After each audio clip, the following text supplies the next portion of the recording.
Snow sifted down like ash from a pale sky, blanketing the alley in silence. Neon light bled onto the ice in pools of red and blue, flickering as if struggling to hold on against the cold. Elias Rowe pulled his threadbare coat tighter around his shoulders, the seams long frayed, the lining eaten away by time and winter alike.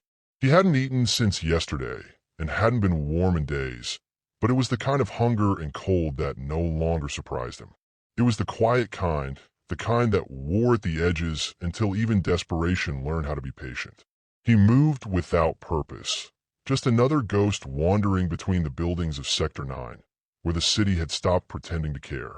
Nothing new here. The same broken signs blinking their lies, the same gutters choked with slush and silence.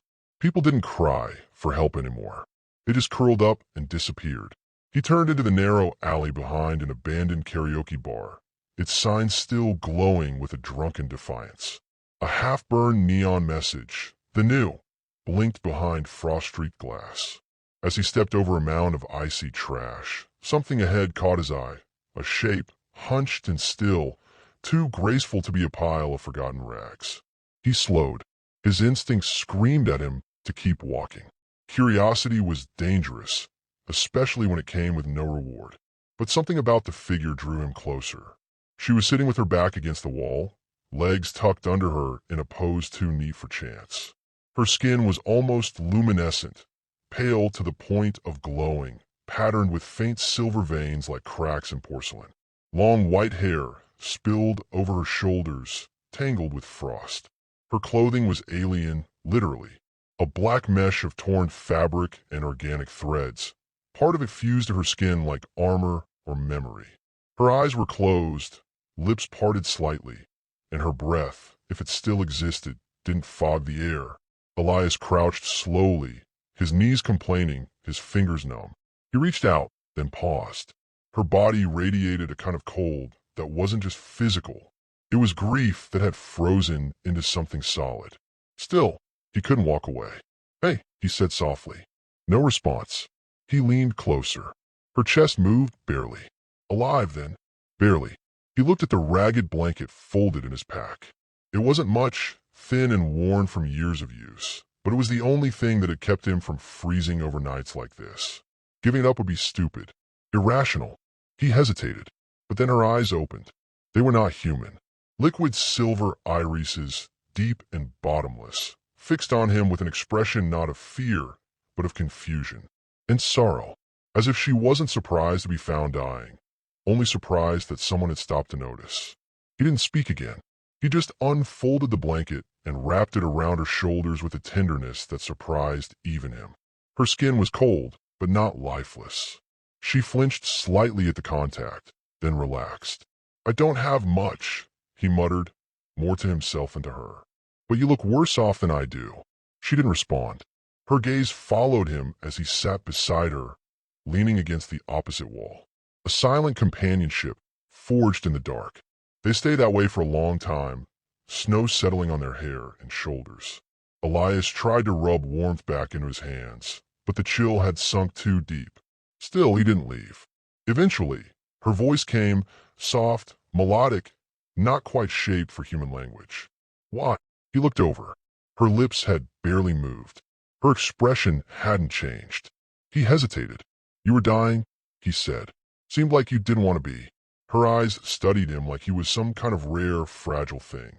He'd never been looked at like that before, not even by the few people who had once loved him. "Most wouldn't stop," she said. "I'm not most." That made her smile, a faint curl at the corners of her lips that didn't last long. Her hands, elegant and clawed with faintly iridescent nails, pulled the blanket tighter. "Name?" she asked. "Elias." She nodded once. "Nah, IRA." He repeated it carefully, respectful of the sounds. "You're Zolari." She didn't seem surprised he recognized it. Maybe it was written in her bones. "Widow," she said quietly. "Bond mate gone. I came here to forget. No one lets me." He nodded slowly. Everyone knew about the bondmates. The Zolari didn't marry, didn't pair off lightly. When one died, the other didn't always survive. He'd read about it in old news feeds, during the first wave of alien refugees. Most humans hadn't been interested in understanding. They only saw aliens as a problem to be contained. He didn't know what to say to that kind of loss. He knew the absence of people. Sure, his parents were long dead, his sister had vanished in the collapse, but what she spoke of felt heavier, more absolute. She closed her eyes again, head resting against the wall. The silver patterns on her skin glowed faintly under the neon light. Snow melted around her in small circles where her body slowly came back to life. Whether from the blanket or his presence, he didn't know. Elias leaned his head back and stared at the narrow sliver of sky. The city hummed far above, indifferent and distant. Somewhere, people were warm. Somewhere, someone had a life. I don't know what happens next, he said after a while. Naira opened one eye, watching him. But I think if I walked away now, I'd never forgive myself. A long silence stretched between them. Then, with great effort, she shifted her weight and inched closer. Just enough that their shoulders nearly touched. Her presence no longer felt icy. It was like the quiet before dawn. Sad, but full of something undefined. Then don't walk away, she said, her voice the faintest whisper. He smiled just a little. For the first time in what felt like years, warmth stirred inside him. Not from air, not from the blanket, but from the fragile thread now connecting them in that frozen alley. Not love, not yet, but the possibility of something better than survival. And in a world that had given them nothing, that was enough. A shadow moved at the far end of the alley. Elias turned his head, instincts flaring, but saw nothing more than a flicker. Still, he made note of it. Even in the deadest parts of the city, something always watched. Naira seemed to notice too. Her posture straightened slightly, alert. He didn't ask questions. Not yet. Instead, he said, we should find somewhere better than this. Somewhere warmer. Her gaze lingered on his face for a long second, and then she nodded. He stood slowly, stiff with cold, and offered her a hand. She took it without hesitation. Her touch was still cold, but no longer lifeless. Together, they walked toward the deeper dark of the alley. Two strangers, draped in silence and snow, bound by a shared choice in a world that had almost forgotten how to care. Behind them, the neon sign blinked once more. They knew. Maybe it was a promise. Maybe just a flicker. But for the first time in a long while, Elias believed in the possibility of either. The shelter Elias found was barely that. A collapsed tunnel beneath an abandoned tram line, half buried in snow and forgotten by everything but decay. The ceiling leaked cold and dust with each passing train overhead, but it was out of sight, and for now, out of danger. A scattering of old crates and a burned-out heater gave the illusion of order, and Elias used the last of his salvaged fuel tabs to coax a few hours of flickering warmth from the metal husk. Naira sat in the corner furthest from the wind, cocooned in the threadbare blanket he'd given her. Though her body remained motionless, her eyes never stopped moving, absorbing, cataloging, remembering. There was something unnervingly precise about her gaze, like she saw through not just objects, but intentions. Yet, when she looked at Elias, that precision softened into something like curiosity. He crouched by the heater, rubbing his palms near the weak flame. You warm enough? She tilted her head. Not as important as you believe. You'll freeze just like anyone else. No, she said. I mean, warmth is not just heat. Not to my kind. Elias glanced back. Her silver-veined skin still shimmered faintly, more alive now, like starlight beneath frost. He didn't know whether it was beauty or danger that drew his attention most. I've been cold a long time, he said finally. Doesn't get easier. Doesn't get emptier either, she replied. He chuckled once, dry and mirthless. You have a way with truth. I speak only what's shared. She paused, watching him intently. You carry many wounds. Most do not bleed. He froze a moment, her words hitting too close. What are you? Some kind of mind reader? Naira shook her head. Empathy, not intrusion. I feel what touches others, if they allow it. Elias returned to the flame, fiddling with the dial. He wasn't sure what to make of her. In another time, he might have dismissed her as an oddity. But here, in the gloom beneath the city, He found himself needing the shape of her voice just to keep the silence from swallowing him. The days passed in fractured quiet. They spoke little, but in those silences something formed, not quite friendship, not yet trust, but a rhythm. She shared her food, some kind of compact protein cubes that tasted like salt and electricity, and he taught her how to siphon heat from old conduit lines without triggering city sensors. Her language thickened with his words. His thoughts, without meaning to, began to echo hers. One night, as wind screamed through the cracks in the tunnel wall, Elias asked, "Did you really love him? Your bondmate?" Naira didn't answer immediately. Instead, she took one of the dying fuel tabs and held it in her hands. A pale blue light radiated between her fingers. Not heat, not fire, but memory. "Our kind don't love the way yours does," she said. "But we choose once.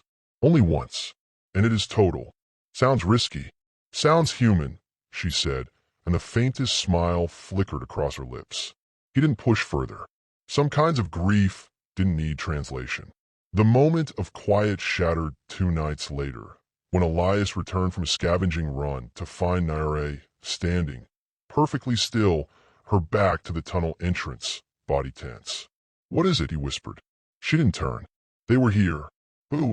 Men. 2. Their minds were sharp. Their purpose was fear. Elias swore under his breath, ducking behind a support beam. "You're sure they weren't just scavengers?" "No," she said. "They asked questions. About me. Descriptions. The city wasn't kind to strangers, especially not ones with glowing skin and alien blood. Rumors have been circling for months. Black market trackers, bounty hunters, off-the-books labs offering payments for bio-intact specimens. If Naira had drawn attention, it meant someone had recognized her value. Or worse, her vulnerability. Elias sat down heavily. "Damn it, I knew this wouldn't last." Naira finally turned. Her face was calm, but her eyes betrayed her. "I should go. You are at risk. I was at risk the day I gave you that blanket. You had no reason to. I didn't need one." Silence fell again, heavier this time. He saw the war behind her eyes, a tug of duty and self-preservation, the desire to run clashing with something deeper. He didn't know why it mattered to him that she stayed. He only knew that the thought of this space without her in it made the shadows colder than usual. That night, she sat beside him closer than before. The heater had long since burned out, but a strange warmth passed between them as they leaned back against the concrete wall. Neither spoke, neither slept, but in that silence something rooted. The next morning, Elias spotted movement near the surface, a flicker of shapes at the tunnel entrance. He ducked instinctively, heart hammering. 2 men, one in a corporate trench coat, the other carrying a scanner. Voices echoed faintly. Signals weak but present. Biological match is 80%. Orders are to capture, not kill. Got it. She's worth more alive. Elias's blood ran cold.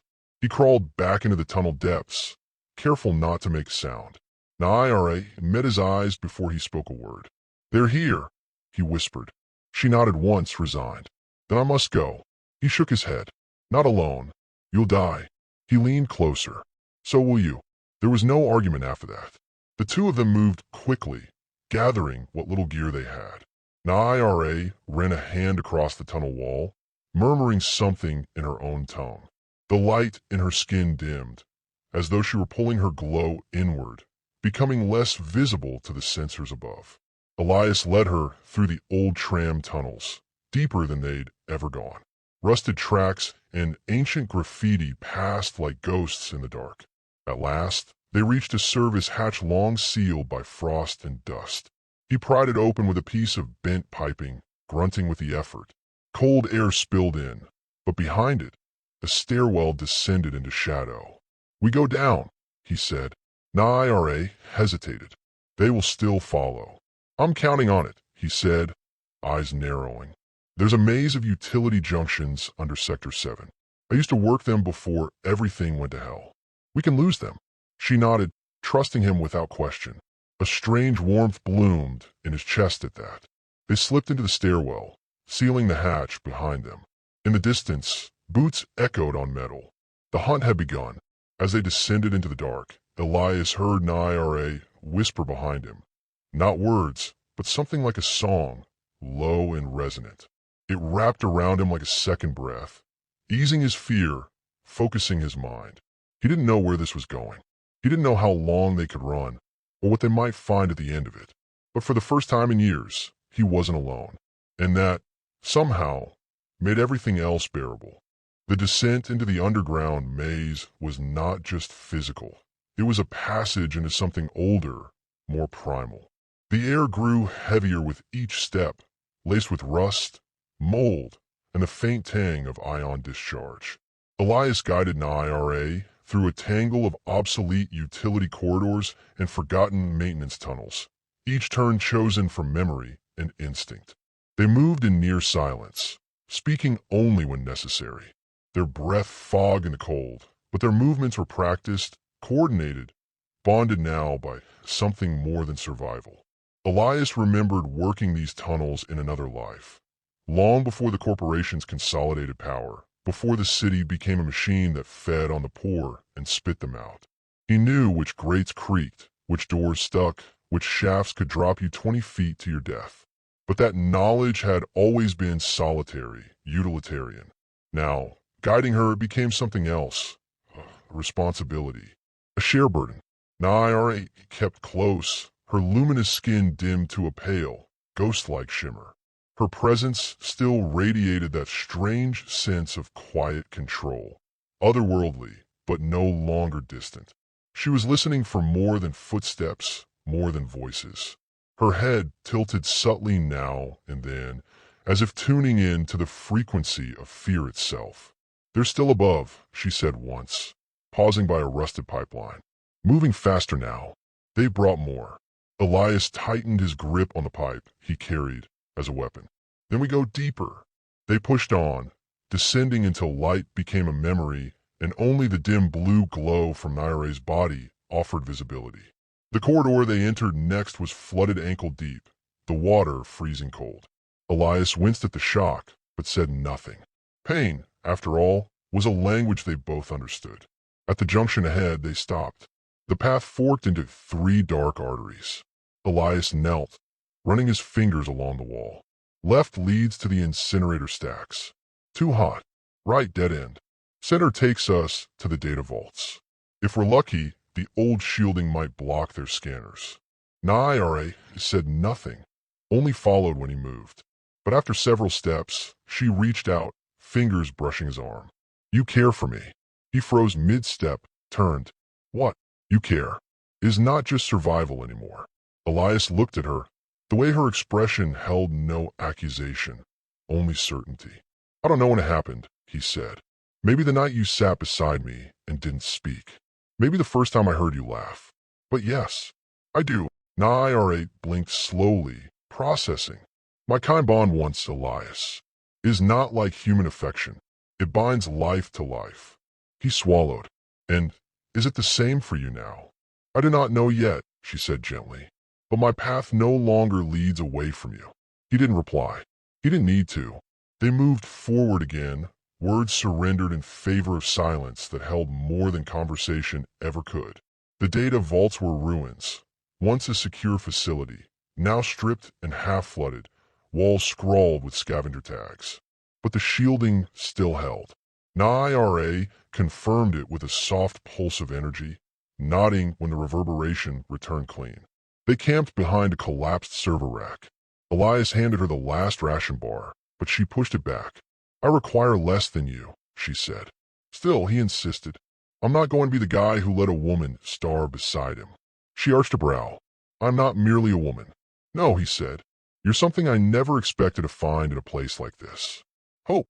Her gaze flickered away. "You should not attach your hope to me. I am hunted, broken, and far from home." "That's exactly what hope is for," he said softly, "when everything else is stripped away." They sat there a long while, saying nothing more. The hum of old generators filled the silence, and the world above spun on, unaware of the moment blooming underground. But peace, as always, was short-lived. A low whine pierced the air. Elias jerked up. Drones. Naira was already moving. They've adapted. They can scent trace now. They ran, the echoes of their footfalls bouncing through the steel cavern. Red lights flicker behind them, motion sensors catching heat trails. Elias skidded around a corner, yanking open a service hatch barely wide enough for a child. In here, they crawled through a pipe tunnel, metal scraping skin, until they emerged into a circular chamber, a drainage reservoir, long dry and filled with collapsed scaffolding. The drones passed overhead, scanning, pausing, then moving on. For a few minutes, only breathing could be heard. Elias leaned back against the curved wall, chest heaving. We're running out of places to hide. Naira touched his hand. Then we stop hiding. He looked at her confused. And do what? Fight them? There's two of us. She raised her hand, palm glowing. There is more to me than you have seen. You could have killed them before. Why didn't you? I could destroy. But it is not who I am, she said. I was trained as a healer, a harmonizer, but I can defend those I love. There it was, the word she hadn't said before. Love. Elias swallowed hard. We'll need a plan. Naira's expression darkened with purpose. Then we give them what they want. What? We lead them to the convergence chamber. The central node. It still pulses with residual energy. I can amplify it.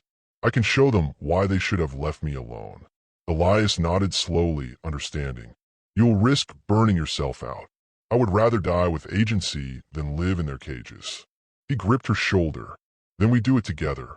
The convergence chamber was vast, cathedral-like, buried beneath a century of disuse. Its walls still hummed faintly, electric veins glowing across cracked surfaces.